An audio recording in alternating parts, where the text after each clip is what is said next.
आज के morning step session में सबका स्वागत है। हम लोग स्वागत करेंगे जय सर प्रभु जी का। प्रभु जी आपका बहुत बहुत स्वागत है। भगवत गीता चैप्टर 4 दिव्य ज्ञान श्लोका नंबर 36 आज आप हम लोग को बताएं। हरे कृष्णा। हरे कृष्णा। थैंक यू डॉक्टर प्रभु। हरे कृष्णा। हरे कृष्णा। श्री नरसिंह चतुर्दशी की सबको हार्दिक शुभकामनाएं। सबसे पहले ओम अज्ञानातिमिरन्धस्य ज्ञानजानशलाकया चक्षुरुन्मीलितं येन तस्मै श्री गुरुवे नमः। मुखं करोति वाचालं पुंगं लगायते गिरिं यत्कृपातम् अहं वन्दे श्री गुरुं दीनतारणम् परमानंद माधवम श्री चैतन्य ईश्वरम। गुरु और गौरंग की जय। श्रील प्रभुपाद की जय। गुरु महाराज की जय। सब शिक्षक गुरुओं की जय। अनंत कोटि वैष्णव वृंद की जय। आज अप्रैल की 30 तारीख है, जो बहुत ही पावन दिवस है, श्री नरसिंह चतुर्दशी। और हमारा ये भगवत गीता के श्लोकों की श्रृंखला के 4 माह खत्म होते हैं। गुरु कृपा से हम सबको सौभाग्य है कि हमें ये एक एक करके अनेक भक्तों को ये सेवा प्राप्त हुई है कि भगवत गीता के श्लोका का उच्चारण करना और उसको समझकर समझाना। आइए एक सारांश अभी तक का देख लेते हैं। हमने गीता का सार जो भगवान श्री कृष्ण जी और भरतवंशी महायोद्धा अर्जुन के बीच में वार्ता है वह विस्तार से जाना। फिर कर्म योग के बारे में जाना और अब हम भगवान के दिव्य ज्ञान के बारे में जान रहे हैं। भगवान कहते हैं कि जब भी जहां भी धर्म का पतन होता है और धर्म की प्रधानता होने लगती है तब तब वह अवतार लेते हैं भक्तों का उद्धार करने, दुष्टों का विनाश करने तथा धर्म की फिर से स्थापना करने के लिए वह हर युग में प्रकट होते हैं। हमने अध्याय 4 के 34वें श्लोका में सीखा कि हमें प्रामाणिक गुरु के शरण लेना चाहिए और उनसे विनम्रता भाव से जिज्ञासा करनी चाहिए और सत्य को जानने का प्रयास करना चाहिए और उनकी सेवा करनी चाहिए, क्योंकि वही हमें परम सत्य का दर्शन दिखा सकते हैं, क्योंकि उन्होंने परम सत्य का दर्शन किया है। और 35वीं श्लोक में हमने सीखा कि जो हम एक स्वरूप सिद्ध आत्मा जो कि हमारे प्रामाणिक गुरु से जब हम वास्तविक ज्ञान प्राप्त कर लेंगे तब हम कभी ऐसे मोह को प्राप्त नहीं होंगे, क्योंकि इस ज्ञान के द्वारा हम सीख लेंगे कि हर जीव परमात्मा का अंश है। आइए अब आज का श्लोक अध्याय 4 शीर्षक दिव्य ज्ञान श्लोका 36वां पर नजर डालते हैं। अपि चेदसि पापेभ्यः सर्वेभ्यः पापकृततमः सर्वं ज्ञानाप्लवे एव वृजिनं संतराश्यसि। अब अनुवाद पढ़ते हैं। यदि तुम्हें समस्त पापियों में भी सर्वाधिक पापी समझा जाए तो भी तुम दिव्य ज्ञान रूपी नाव में स्थित होकर दुख सागर को पार करने में समर्थ होगे। अब हम श्रील प्रभुपाद द्वारा तात्पर्य को पढ़ते हैं। श्रील प्रभुपाद की जय। श्री कृष्ण के संबंध में अपनी स्वाभाविक स्थिति का सही सही ज्ञान इतना उत्तम होता है कि अज्ञान सागर में चलने वाले जीवन संघर्ष से मनुष्य तुरंत ही ऊपर उठ सकता है। वह भौतिक जगत कभी कभी अज्ञान सागर मान लिया जाता है।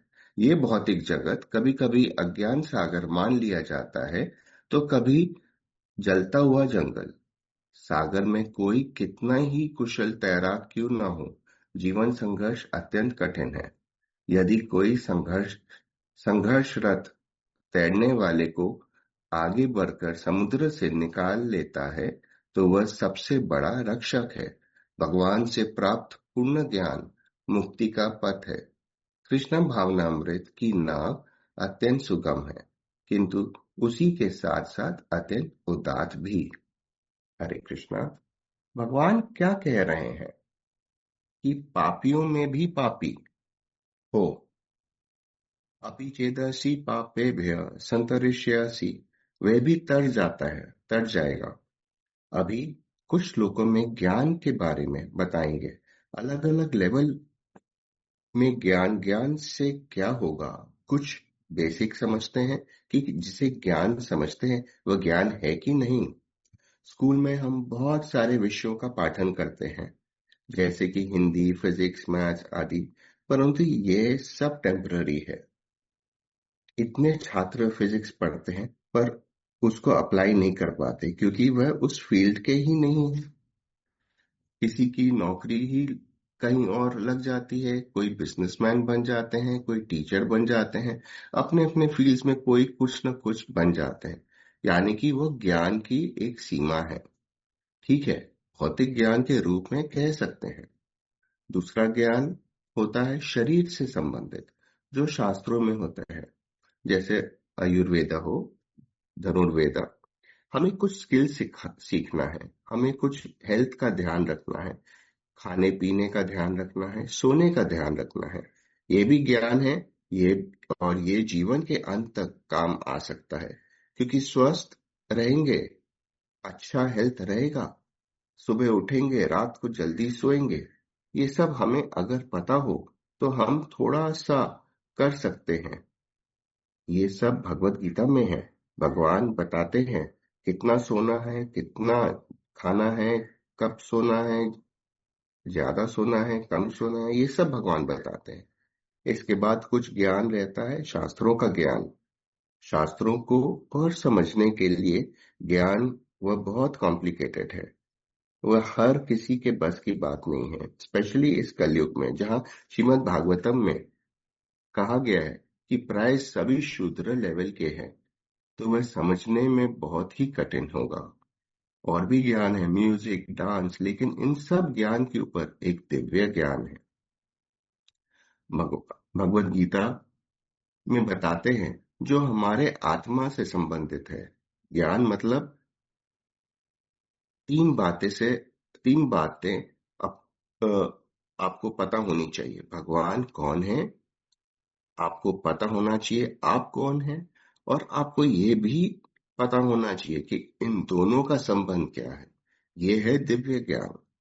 इसलिए भगवान भगवत गीता के 90वें अध्याय में राजविद्या राजगुह्यम, भगवत गीता को राजविद्या कहेंगे, सारे विद्याओं में राजा। ये दिव्य ज्ञान है, क्योंकि ये शरीर खत्म हो जाए या सूक्ष्म शरीर खत्म हो जाए, मन बुद्धि अहंकार, तो भी आत्मा के साथ रहता है। मोक्ष मिलने के बाद भी ज्ञान खत्म नहीं होता है। तो ये ज्ञान जो हमें मोक्ष दिला सकता है, इसे दिव्य ज्ञान कहते हैं। संसार को भव सागर कहते हैं। क्या कोई सागर पार कर सकता है क्या? आजकल सुनने को आता है कि इंग्लिश चैनल है जो उससे पार कर लेता है, उसका कोई ना कोई रिकॉर्ड बन जाता है। क्या कोई भारत से लेकर अमेरिका तैर कर जा सकता है कि नहीं? नहीं जा सकता। हो सकता है कभी कर भी ले, हो सकता है आज तक किसी ने न किया हो, पर कर भी लिया जाए। तो क्या ये तो छोटा सा सागर है? भव सागर तो विशाल है, ये पूरा ब्रह्मांड। फिर ऐसे हजारों लाखों करोड़ों अनंत करोड़ों ब्रह्मांड है, पूरे सागर में तैर रहे हैं। हमें वो सागर को पार करना है। वो कैसे होगा? इसको बोलते हैं भव सागर। तो कोई हमें बाहर से आकर उठाएंगे? तो भगवान या भगवान के भक्त या भगवान की वाणी या भगवान का नाम, यही हमें भव सागर से पार करा सकते हैं। इसलिए इसको दिव्य ज्ञान कहते हैं, क्योंकि ये दिव्य जगत से आता है। भौतिक संसार में उत्पन्न होने वाला ज्ञान भौतिक ज्ञान हो गया। भौतिक संसार से उत्पन्न हुआ ज्ञान आपको भौतिक संसार में ही रखेगा, बाहर नहीं भेज सकता। दिव्य ज्ञान पाने के लिए हमें प्रमाणित गुरु के पास जाना होगा, और दिव्य ज्ञान वही बांट सकते हैं जिनके पास दिव्य ज्ञान है और अथॉरिटी है। प्रमाणित गुरु ही हैं जो भगवान के प्रमुख प्रतिनिधि हैं, और उनकी कृपा के बगैर हमारा उद्धार नामुमकिन है। कहते हैं ना, गुरु बिना गति नहीं। प्रतिदिन गुरु पूजा में हम ये पंक्तियां गाते हैं। चक्षुदान दिलो जय, जन्मे जन्मे प्रभु शय, दिव्य ज्ञान हृदय प्रकाशितो। आइए एक उदाहरण से समझते हैं। प्रतिदिन हम तुलसी पूजा करते हैं, उसमें ये पंक्तियां आती हैं। जे तुम्हार शरण लय, तार वंशा पूर्ण होय, कृपा कोरी करो तारे, वृंदावन वासी। इन पंक्तियों को साधारण रूप से कोई भी यही समझेगा कि जो भी वृंदावन वासी के शरण में जाएगा, उनकी वांछाएं मतलब इच्छाएं पूरी हो जाएंगी, उनकी कृपा से वह वृंदावन वासी बन जाएंगे। अब इसे थोड़े और गहराई से समझते हैं कि क्या पॉसिबल है कि सब कोई जो भी वृंदा देवी के शरण लेंगे, क्या वह वृंदावन वासी बन जाएंगे? हाँ, बन सकते हैं, बिना वृंदावन एक्चुअली गए। वृंदावन में भगवान वास करते हैं और वह पूर्ण रूप से पवित्र हैं। वहाँ शुद्धता है। वृंदा देवी भगवान के सबसे प्रिय और शुद्ध भक्त हैं। हमें उनसे सीखना चाहिए कि हमें भी अपने जीवन में भगवान को लाना होगा। अपने भौतिक जीवन को आध्यात्मिक जीवन में परिणत करना होगा।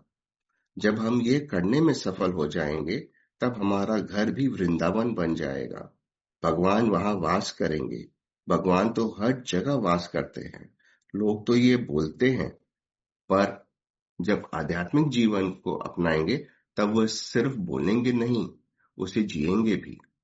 उनका भगवान के ऊपर विश्वास हो जाएगा और ये एहसास, ये ज्ञान आध्यात्मिक जीवन का हमें सिर्फ और सिर्फ प्रामाणिक गुरु ही दे सकते हैं। हमारा रहन सहन, खान पीन, घर का वातावरण पूर्ण रूपेण शुद्ध हो जाएगा। अब और गहराई में इसे समझते हैं। प्रामाणिक गुरु के आदेशों का पालन करते करते हम जब अपना भौतिक जीवन को आध्यात्मिक जीवन में परिणत कर चुके होते हैं और कृष्ण प्रेमा भक्ति के मार्ग में चलते हैं, तब हम समझ चुके होते हैं कि मैं कौन हूँ। मैं आत्मा हूँ और परमात्मा का अंश हूँ, और हमारा परम गंतव्य गोलक वृंदावन धाम है। और वहां तक पहुंचने के लिए हमें अपने घर को पूर्ण रूप से पवित्र रखना होगा, क्योंकि हमारा घर कोई मंदिर से कम नहीं है। हमने पिछले कुछ श्लोकों में सीखा कि हमारे हर कर्म अलग अलग यज्ञ कहलाते हैं, और जहां यज्ञ होता है वे यज्ञस्थली कहलाया जाता है। हमारा घर भी एक यज्ञस्थली है। अब हमें यह समझना है, हमारा घर है क्या? घर हमारा शरीर है।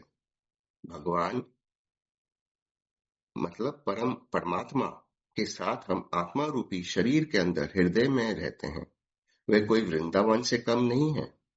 हमें अपने शरीर रूपी घर को पूर्ण रूप से कृष्ण प्रेमा भक्ति में लगाना चाहिए, और ये करने पर ही हम अपने प्रामाणिक गुरु के वाणी को निभा सकेंगे, और हमारे गुरु हमें इस भाव सागर से अपने अहेतु की कृपा से पार करवा देंगे। हमें ये जो महत्वपूर्ण जीवन मिला है, इसका हमें पूर्ण रूप से भगवान और उनके भक्तों की सेवा में लगाना चाहिए, और तभी हम दिव्य ज्ञान को परम रूप से निभा सकेंगे। आखिर में एक और बहुमूल्य बात बोलकर अपनी वाणी को विराम दूंगा। हमारे जो ये जन्म से परिवार हमें मिला है, यही भगवान की कृपा है। हम सब परिवार वासियों को कृष्णा में कृष्णा सेंटर्ड अपना जीवन बिताना चाहिए, ताकि भगवान और भगवान के भक्त घर रूपी मंदिर में ही वास करें, और हम भगवान और भगवान के भक्तों की सेवा का अभ्यास घर में ही शुरू कर सकें। हरे कृष्णा। वाञ्छाकल्पतरुभ्यश्च कृपा सिंधु एव च पतितानां पावनेभ्यो वैष्णवेभ्यो नमो नमः।